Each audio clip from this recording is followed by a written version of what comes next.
Let's talk some tech. Caroline Woods joining us from New York with a look at Apple as the shares are down $3 this morning.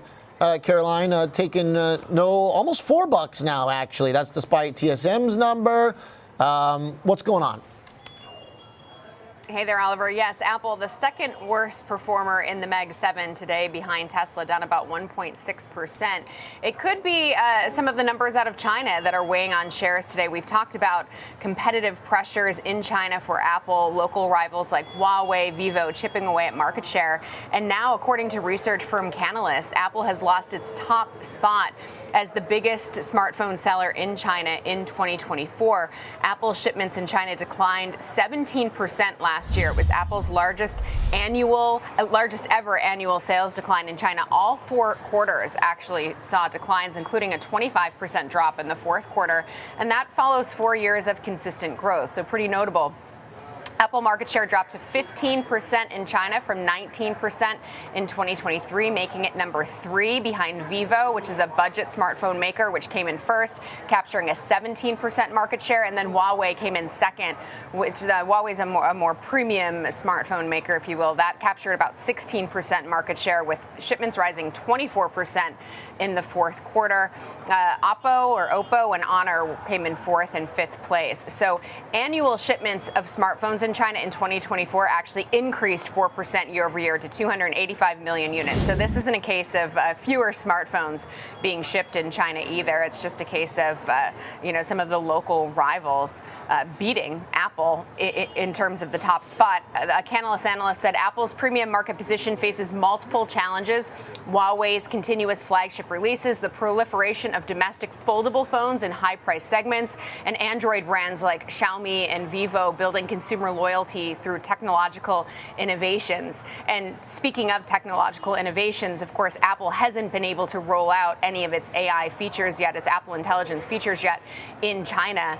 The Chinese government requires all Gen AI models to actually get government approval. So there are some bullish analysts like Dan Ives who think that rollout will happen in the spring, in April, if Apple partners with a Chinese tech partner to actually do that. There are reports that it could partner with Tencent or ByteDance to do just that. But not having AI features to offer, as opposed to some of the Chinese brands, seems to be weighing on Apple sales, and in turn potentially weighing on Apple shares today, down about 1.5% right now about 10% away from the 52-week highs.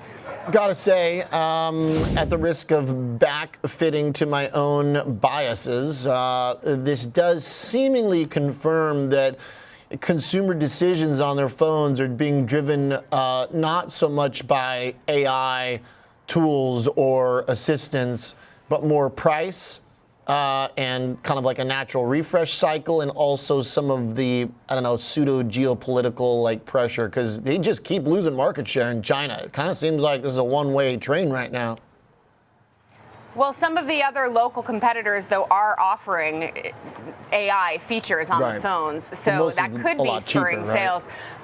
But for Vivo, Huawei is seen as a more premium brand. We did see Apple in China actually offer some pretty rare discounts in early January, obviously to try to spur sales. So it seems like it could be a culmination of factors. I do have to say, anecdotally, I was in the Caribbean in December and had the opportunity to use some of the Chinese technology that we don't obviously use here. There were Chinese cell phones in the condos. There was Huawei internet. There were Chinese rental cars that we had to use, and I'm sticking with Apple. Let's just put it that way. Yeah. I got distracted there thinking about when I went to China and the emojis that they use there. Those are pretty fun stuff. All right. I didn't even think to check out the emojis. they're a trip. Okay. The Apple, according to Microsoft intelligence, or they're being AI, Huawei's phone is about $150 cheaper than iPhone, so it's not that much, to your point, but still, $150 on don't know, $1,000 or whatever, $900, still like 15% or something. Okay, though it seems like there's an uphill battle for them basically, maybe for several reasons in China. And that's going to, if it continues to dwindle their role, then that's going to have an effect on the company's kind of growth potential for sure. But you say Dan Ives and others are thinking that there's like a partnership coming.